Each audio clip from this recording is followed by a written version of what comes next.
अस्सलाम वालेकुम, मैं हूं आपका होस्ट मियां बशीर और आप देख रहे हैं सुंदर टेक न्यूज़। आज की इस वीडियो में बात करेंगे कि क्या आप अपने शनाख्ती कार्ड पर मुश्किल पता या आर्जी पता तब्दील करना चाहते हैं। आप घर बैठे अपने मोबाइल पर अपने CNIC का एड्रेस जो है वो चेंज कर सकते हैं या नहीं, तो मुकम्मल तरीक़ाकार मैं आपको तफसील के साथ इस वीडियो में बताऊंगा। जी हाँ व्यूअर्स, अगर आप अपने शनाख्ती कार्ड पर एड्रेस चेंज करना चाहते हैं यानी कि अपना मौजूदा पता या मुश्किल पता जो है वो चेंज करना चाहते हैं, तो अब आपको परेशान होने की ज़रूरत नहीं है, क्योंकि अब मैं आपको बताऊंगा कि आप किस तरह अपने ही मोबाइल पर ID कार्ड अप्लाई कर सकते हैं और उसमें मॉडिफिकेशन कर सकते हैं। यानी कि आप अपना एड्रेस चेंज करवा सकते हैं, ज़िला तहसील कुछ भी आपने चेंज करवाना है तो आप अपने मोबाइल पर आराम से चेंज करवा सकते हैं। एड्रेस चेंज करवाने के लिए अब आपको नादरा के दफ्तर जाकर लंबी लंबी लाइनों का इस गर्मी में सामना नहीं करना पड़ेगा, ना ही आपने अपना कीमती जो टाइम है वो ज़ाया करना है। सादा सा आसान सा तरीकाकार है, स्टेप बाय स्टेप आपके साथ शेयर करूंगा कि किस तरह आपने अपना ID कार्ड जो है अप्लाई करना है और उसमें मॉडिफिकेशन करनी है अपनी एड्रेस की, अपने ज़िले की, अपने तहसील की। अगर आपने अभी तक मेरे चैनल को सब्सक्राइब नहीं किया तो इस तरह की मालूमाती वीडियो देखना चाहते हैं तो आप जल्दी से मेरे चैनल को सब्सक्राइब कर सकते हैं। वीडियो का नोटिफिकेशन हासिल करना चाहते हैं तो बेल आइकन के बटन को क्लिक कर सकते हैं। अप्लाई करने से पहले आपके लिए ये जानना जरूरी है कि आपको कौन कौन से डॉक्यूमेंट्स की ज़रूरत पड़ेगी जब आपने अपना जो एड्रेस है वो चेंज करना है। फ़र्ज़ करें अगर आपका एड्रेस ज़िला कसूर का है और आपने अब लाहौर में रिहाइश कर ली है या आपने किसी और डिस्ट्रिक्ट में रिहाइश की है, तो आप चाहते हैं कि आपका जो एड्रेस है, मौजूदा पता जो है वो लाहौर का हो या मुश्किल पता जो है वो लाहौर का हो, तो इसके लिए सबसे पहले आपने नादरा को अपनी रिहाइश का जो सबूत है, प्रूफ जो है वो प्रोवाइड करना है। यानी कि जिस जगह आप रह रहे हैं, अगर तो आप किराए पर रह रहे हैं तो फिर भी आप अपना जो एड्रेस है वो चेंज कर सकते हैं। आपने किरायानामा मालिक और किराएदार के दरमियान एक स्टाम्प पेपर एग्रीमेंट बनता है, वो आपने प्रोवाइड करना है। उस जो एड्रेस उस स्टाम्प पेपर पे लिखा होगा उस एड्रेस पर भी आप अपने ID कार्ड का मौजूदा पता जो है वो चेंज कर सकते हैं। लेकिन बयान अल्फी ये होगा कि मकान मालिक को कोई एतराज़ नहीं है अगर आप उसकी प्रॉपर्टी का जो एड्रेस है वो इस्तेमाल करते हैं। दूसरे नंबर पे अगर आपका अपना ज़ाती घर है, आपकी अपनी रिहाइश है, प्रॉपर्टी है, तो वो बहुत आसान है, क्योंकि उस घर पे जो बिजली का बिल आता है वो भी आप प्रोवाइड करें तो आपका जो एड्रेस है वो चेंज हो जाएगा। अगर आपके पास बिजली का बिल नहीं है अगर और आपने अभी तक अपने नाम पर मीटर नहीं लगवाया, तो उसके बाद आपने अपना जो है वो प्रॉपर्टी के जो डॉक्यूमेंट्स हैं यानी कि स्टाम्प पेपर वगैरह या रजिस्ट्री वगैरह उसकी जो कॉपी है वो प्रोवाइड करनी होती है नादरा दफ्तर को। लेकिन आपने ऑनलाइन अप्लाई करना है तो आपने ये तमाम चीज़ें जो है वो तो अगर आपके पास ये तमाम डॉक्यूमेंट्स पूरे हैं तो हम चलते हैं जी अपने सिस्टम की स्क्रीन पर और देखते हैं कि आप किस तरह अपने मोबाइल पर ऑनलाइन जो है वो घर बैठे आसानी अपना CNIC पर मॉडिफिकेशन यानी कि एड्रेस चेंज कर सकते हैं। आप अपने मोबाइल से भी कर सकते हैं और आपने जो है वो अपने सिस्टम पे भी कर सकते हैं। लेकिन उसके लिए आपके पास नादरा की पाक आइडेंटिटी ऐप होना बहुत ज़रूरी है, वो आपने डाउनलोड कर लेनी है और उसका अकाउंट जो है विद बायोमेट्रिक वेरिफिकेशन वो आपने बना लेना है। अगर आपको अकाउंट बनाना नहीं आता और नहीं पता कि आपने किस तरह बायोमेट्रिक वेरिफिकेशन करनी है, तो सिंपल मैंने इसके रिलेटेड कंप्लीट तफसील के साथ एक वीडियो बनाई है जिसमें आपको बताया कि आपने किस तरह अकाउंट बनाना है और किस तरह बायोमेट्रिक वेरिफिकेशन करके अपना जो अकाउंट है वो वेरीफाई करना है। अकाउंट वेरीफाई करने के बाद ही आप उसमें कोई भी ID कार्ड या FRC कुछ भी आपने अप्लाई करना है, तो अकाउंट वेरीफाई होने के बाद ही आप अप्लाई कर सकते हैं। तो ऊपर आपको लिंक मिल जाएगा मेरी इस वीडियो का जिसमें मैंने पाक आइडेंटिटी ऐप का अकाउंट बनाने का मुकम्मल तरीका बताया है। डिस्क्रिप्शन में भी आपको लिंक मिल जाएगा तो आप वहां से भी देख सकते हैं और ऊपर आई के बटन पर क्लिक करके भी आप मेरी वो वीडियो देख सकते हैं जिसमें मैंने पाक आइडेंटिटी ऐप का जो अकाउंट है वो बनाने का जो मुकम्मल तरीकाकार है वो तफसील के साथ आपके साथ शेयर किया है। कोई भी चीज़ उसमें जो है वो बाकी नहीं है। तो चलते हैं जी हम अपने मोबाइल की स्क्रीन पर और देखते हैं कि किस तरह आप पाक आइडेंटिटी ऐप को इस्तेमाल करते हुए अपने CNIC का जो एड्रेस है वो चेंज कर सकते हैं। फॉर्मली तरीका आपको बताऊंगा, मुकम्मल तफसील के साथ आपको बताऊंगा। आपने स्टेप बाय स्टेप जो है फॉलो करना है, वीडियो को आपने लास्ट तक देखना है अगर आप आराम से बगैर लाइनों में लगे अपना ID कार्ड अप्लाई करना चाहते हैं तो। जी व्यवस्था हम आगे अपने सिस्टम की स्क्रीन पर अब हमने देख रहे हैं कि आप नादरा की पाक आइडेंटिटी ऐप के ज़रिए कैसे जो है वो अपना ID कार्ड एड्रेस चेंज करते हैं और मॉडिफिकेशन आपने किसी भी तरह की करनी है तो आप कैसे कर सकते हैं। तो आपने सिंपल अगर आपने मोबाइल पर करना है तो मोबाइल का तरीक़ाकार भी मैंने बताया हुआ है। तो अगर आपने सिस्टम से करना है तो आपने गूगल पर जाना है और वहाँ पर जाकर पाक आइडेंटिटी ऐप, सिंपल पाक आइडेंटिटी ऐप आप लिखेंगे तो आपके सामने पाक आइडेंटिटी ऐप का जो लिंक है वो ओपन हो जाएगा। आपने इसको क्लिक करना है, ओपन कर लेना है। जैसे ही आप इसे ओपन करेंगे तो आपको ईमेल और पासवर्ड, ये लॉगिन का जो विंडो है वो नज़र आएगी। आपने जिस ईमेल और पासवर्ड से आपने अकाउंट बनाया होगा पाक आइडेंटिटी ऐप का, वो आपने यहाँ पर लगाना है। तो हम सिंपल एक अकाउंट लगाते हैं और अपना जो अकाउंट है वो ओपन कर लेते हैं। ईमेल और पासवर्ड लगाने के बाद आपने जो कैप्चर कोड है वो जैसे सेम लिखा हुआ है आपने करने के बाद लॉगिन कर देना। जैसे आप लॉगिन करेंगे तो आपके सामने टर्म्स एंड कंडीशन है, आपने इसको अप्लाई करने से पहले एक दफ़ा तसल्ली से पढ़ लेना है। उसके बाद आपने एक्सेप्ट, आपका जो अकाउंट है वो ओपन हो जाएगा। यहाँ पर आपको न्यू एप्लीकेशन और एग्जैक्टिंग एप्लीकेशन, डाउनलोड और कंटेंट 4 बटन जो है वो नज़र आएंगे। आपने सबसे पहले फर्स्ट टाइम आप ओपन कर रहे हैं तो आपने एप्लीकेशन अप्लाई करनी है, तो आप सिंपल न्यू एप्लीकेशन पर जाएंगे और यहाँ पर जैसे आप न्यू एप्लीकेशन पर जाएंगे तो इशुएंस ऑफ आइडेंटिटी डॉक्यूमेंट्स आ जाएगा। CNIC, NI कोप, FRC और POC, ये तमाम चीज़ें जो है आप ऑनलाइन अपने मोबाइल से या अपने सिस्टम से जो है वो कर सकते हैं। उसके बाद आपने कैंसिलेशन ऑफ आइडेंटिटी डॉक्यूमेंट करना है, वो भी आप यहाँ से कर सकते हैं। आपने पावर ऑफ टर्नी बनवानी है, वो भी आप यहाँ से कर सकते हैं। और रिफ़ंड ऑफ पाक आइडेंटिटी एप्लीकेशन, यानी कि अगर आपने एप्लीकेशन कोई प्रोसीजर की हुई है और लेकिन आपका जो कार्ड है वो नहीं बन रहा, तो आप यहाँ पे उसी एप्लीकेशन को रिफ़ंड करके अपनी जो पेमेंट है, अपनी जो फ़ीस है वो आप वापस ले सकते हैं। तो हमारा जो टॉपिक है वो ये है कि हमने किस तरह CNSC की जो मॉडिफिकेशन है वो करनी है। तो सबसे ऊपर पहले बटन पर क्लिक करेंगे। जैसे आप करेंगे नीचे आ जाएगा जी आइडेंटिटी कार्ड CNIC, तो आपने सिंपल इसे क्लिक कर देना है।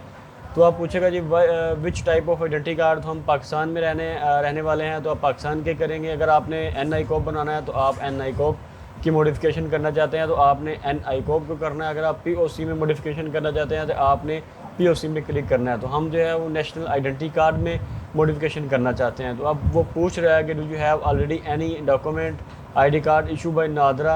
आपने जो 13 ID कार्ड नंबर का जो हिस्सा है, 13 हिस्सों का जो ID कार्ड नंबर है, आपने वो यहाँ पर इनपुट करना है। तो जैसे आप वो लिखेंगे तो ये चीज़ें लिखने के बाद आपने वेरीफाई पर क्लिक करना है, तो आपका जो ID कार्ड है वो वेरीफाई हो जाएगा। अब वो हमें जो ऑप्शन दे रहा है वो ये है जी apply for reprint of your identity card if you have lost. अगर आपका ID कार्ड गुम हो गया तो आप यहाँ पर क्लिक करेंगे। अगर आपने modified data on ID card, यानी कि such as a mother name और एड्रेस, हमारा जो टॉपिक है वो हमारा एड्रेस चेंज का टॉपिक है, तो आपने मॉडिफिकेशन को ऑफ एड्रेस चेंज कर देना है। उसके बाद आपने स्टार्ट एप्लीकेशन कर देना है। जैसे आप स्टार्ट एप्लीकेशन करेंगे तो इस तरह की जो विंडो है वो आपके सामने ओपन हो जाएगी। तो सबसे ऊपर यहाँ पर ऑटोमेटिक आपका ID कार्ड जो है वो लिखा होगा। यहाँ से इसका मतलब है नॉर्मल, अर्जेंट और एग्जैक्टिव। अगर आपको नॉर्मल ID कार्ड चाहिए तो वो आपको कितने दिनों में मिलेगा? नॉर्मल आपको मिल जाएगा 31 वर्किंग डेज़ में, और अर्जेंट जो है वो 23 वर्किंग डेज़ में, और जो एग्जैक्टिव है वो 7 वर्किंग डेज़ में आपको मिल जाएगा। इसकी जो फ़ीस है वो 2500 रुपये इसकी जो एप्लीकेशन प्रोसेसिंग फ़ीस है।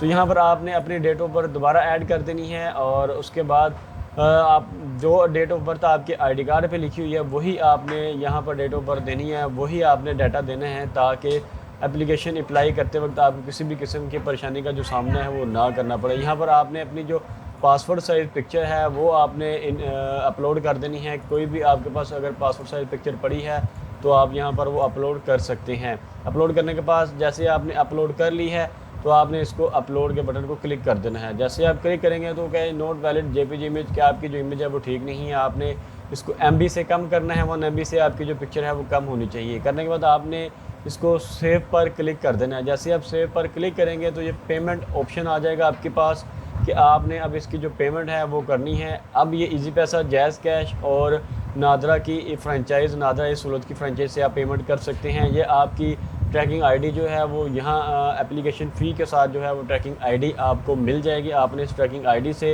इजी पैसा से जैज़ कैश आसानी अपनी जो फ़ीस है वो सबमिट कर देनी है। उसके बाद अपनी पर्सनल डिटेल जो है वो ऐड करनी है। यहाँ पर आपने अपना गिवन नेम देना है, उसके बाद आपने सर नेम देना है, इसी तरह आपने अपना जेंडर दे देना है। अगर आप शादीशुदा हैं तो आपके पास अगर तो कंप्यूटराइज नादरा की तरफ से जो मैरिज सर्टिफिकेट है वो मौजूद है तो आप यहाँ पर मैरिटल स्टेटस जो है वो यस करेंगे, वरना आपने इसको नो करना है। इसके बाद आपकी लैंग्वेज जो है वो उर्दू है, पाकिस्तान में रहने वालों की, तो आपने उर्दू कर देना है। रिलीजियस इस्लाम है, जो भी आपका रिलीजियस है वो यहाँ से आप क्लिक करें। उसके बाद आपका ब्लड ग्रुप है, आपने यहाँ पर ब्लड ग्रुप देना है। आइडेंटिफिकेशन मार्क आपने देना है।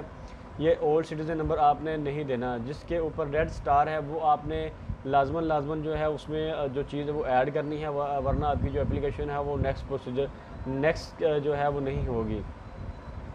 यहाँ पर कह रहा है जी आप आज़ाद जम्मू कश्मीर के रेजिडेंट्स हैं तो आपने नो कर देना है। अगर आप येस हैं तो आप येस करेंगे। यहाँ पर आप अपनी डेट ऑफ बर्थ देंगे और अपनी बर्थ कंट्री, यानी कि आप पाकिस्तान में पैदा हुए हैं, किसी भी कंट्री में पैदा हुए हैं, आपने वो यहाँ पर प्रोवाइड कर देनी है। उसके बाद आपने प्रोफेशन क्या है, आप क्या काम करते हैं, वो यहाँ पर आपने देना है। और क्वालिफ़िकेशन आपने अपने यहाँ पर देने के बाद do you have any disability, यानी कि आपको किसी भी तरह की कोई मजूरी है तो आपने येस कर देना, वरना आपने नो करने के बाद यहाँ सेव पर क्लिक कर देना। जैसे आप करेंगे तो आपके पास फादर डिटेल यानी कि रिलेटिव डिटेल जो है वो आ जाएगी। आपने यहाँ पर अपना फादर नेम लिखना है, सेम ये डाटा वो लिखने हैं जो ऑलरेडी आपके आईडी कार्ड पर मौजूद है, क्योंकि आपने सिर्फ एड्रेस चेंज करना है और कोई भी चीज़ आप चेंज नहीं कर सकते इस एप्लीकेशन के थ्रू। तो आपने वालिद का नेम लिख देना है और उसके बाद आपने मदर नेम लिखना है। इंग्लिश में लिखेंगे, उर्दू में खुद ब खुद जो है वो टाइप हो जाएगा। उसके बाद आपने हेड जो है आपकी फ़ैमिली का, यानी कि आप अपने वालिद का यहाँ पर नेम लिखेंगे। जो आईडी कार्ड यहाँ पर आपने दिया होगा वो आप यहाँ पर लिख देंगे। उसके बाद आपने सेव कर देना है। हमारा जो मेन टॉपिक है वो है एड्रेस चेंज। अब यहाँ पर आप एड्रेस पर आ गए हैं, यहाँ से आपने जो एड्रेस देना है वो यहाँ पर ऐड करना है। अब आपका जो डिस्ट्रिक्ट है वो अब आप लाहौर से फैसलाबाद करना चाहते हैं या फैसलाबाद से इस्लामाबाद करना चाहते हैं, तो आपने इस डिस्ट्रिक्ट का जो एरिया है इसमें आपने अब जो भी एड्रेस आपने अपना लिखवाना है, ये प्रेजेंट एड्रेस है और ये परमानेंट एड्रेस है। तो आप प्रेजेंट एड्रेस पहले यहाँ पर बताएंगे कि मैं कौन सा एड्रेस लिखवाना चाहता हूँ। ये एड्रेस आप वही करेंगे जिसका आपके पास रहाइश का सबूत होगा, प्रूफ होगा, आपके बिजली का मीटर जिस एड्रेस पर होगा, या आपके पास प्रॉपर्टी के जो डॉक्यूमेंट्स हैं वो आपके पास होंगे। अगर आप किराएदार हैं तो आपके पास उसका एग्रीमेंट होना बहुत ज़रूरी है। तो आपने वो वाला एड्रेस यहाँ पर टाइप कर देना है। सिटी जो भी उस नए एड्रेस की आपने तहसील है, नया एड्रेस की जो तहसील है वो लिख देनी है। उसके बाद एडिशनल एड्रेस यानी कि जो आप नया एड्रेस देना चाहते हैं वो आपने यहाँ पर लिख देना है इंग्लिश में। ऑटोमेटिक जो है वो मौजूदा पता यहाँ पर उर्दू में आ जाएगा। अगर आप दोनों एड्रेस सेम रखना चाहते हैं तो आप सेम एज अबव पर करेंगे। अगर आपका परमानेंट एड्रेस चेंज है तो आप यहाँ पर वो न्यू एड्रेस वो भी लिख सकते हैं। उसके बाद आपने इसको सेव कर देना है। अब कार डिलीवरी के लिए वो कह रहा है कि आप परमानेंट एड्रेस रखना चाहते हैं या प्रेजेंट एड्रेस रखना चाहते हैं, तो आपने जो भी एड्रेस यानी कि जिस एड्रेस पर आपको बज़रिया TCS CNSI जो है वो बनकर आएगा नादरा की तरफ से वो दिया जाएगा, तो वो यहाँ पर आपने एड्रेस देना है। और एप्लीकेंट मोबाइल नंबर आपने वो मोबाइल नंबर देना है जब आपका आईडी कार्ड जो है वो बन के आएगा, तो TCS का जो कोरियर नुमाइंदा होगा वो आपको कॉल करेगा, तो वो नंबर आपने नंबर देना है जो आपका नंबर ऑन होगा। तो एप्लीकेंट ईमेल एड्रेस यहाँ पे आप अपना ईमेल दे सकते हैं, क्योंकि जब आपकी एप्लीकेशन सबमिट होगी तब भी आपको ईमेल आएगा। जब आपका कार्ड प्रिंटिंग के लिए जाएगा तो भी आपको ईमेल आएगा। इसका मतलब यह है कि फ़र्दन आपको जो है ईमेल आता रहेगा कि आपके कार्ड का जो प्रोसीजर है वो कहाँ तक पहुँच गया है। उसके बाद आपके सपोर्टिंग डॉक्यूमेंट्स हैं, यानी कि अगर आपने एड्रेस चेंज करना है तो यहाँ पर आप अपने जो सपोर्टिंग डॉक्यूमेंट्स हैं वो ऐड करेंगे। अगर आपने बिजली का बिल ऐड करना है तो यहाँ डाटा इक्वेशन फॉर्म की जगह आप यूटिलिटी बिल सेलेक्ट करेंगे और उसके बाद ब्राउज़र पे जाएंगे और अपलोड करेंगे। उसके बाद आप सेव कर देंगे तो वो आपका जो डॉक्यूमेंट है वो अपलोड हो जाएगा। अटेस्टेड इन्फॉर्मेशन ये है कि यानी कि अगर आप आईडी कार्ड ऑनलाइन अप्लाई कर रहे हैं, आपके पास आपका कोई ब्लड रिलेटेड मौजूद नहीं है, यानी कि भाई वालदा वालिद मौजूद नहीं है, तो आपने यहाँ से जो है वो फॉर्म डाउनलोड कर लेना है। फॉर्म डाउनलोड करने के बाद आपने जिस ऑफिसर से, जिस भी 70 ग्रेड रैंक ऑफिसर से आपने तस्दीक करवानी है, उसका आपने नाम, ओहदा, तमाम चीज़ें यहाँ पर लिख देनी है। लिखने के बाद आपने अपनी जो एप्लीकेशन है वो यहाँ से देख लेनी है। देखने के बाद आपने ये तमाम चीज़ों को टिक कर देना है, ओके कर देना है। उसके बाद आप ये कहेंगे do you have declare no criminal case, कि आपके ख़िलाफ़ कोई भी FIR मौजूद नहीं है, तो आपने यहाँ पर येस करके सबमिट एप्लीकेशन कर देनी है। आपकी जो एप्लीकेशन है वो सबमिट हो जाएगी। और आप अगर आप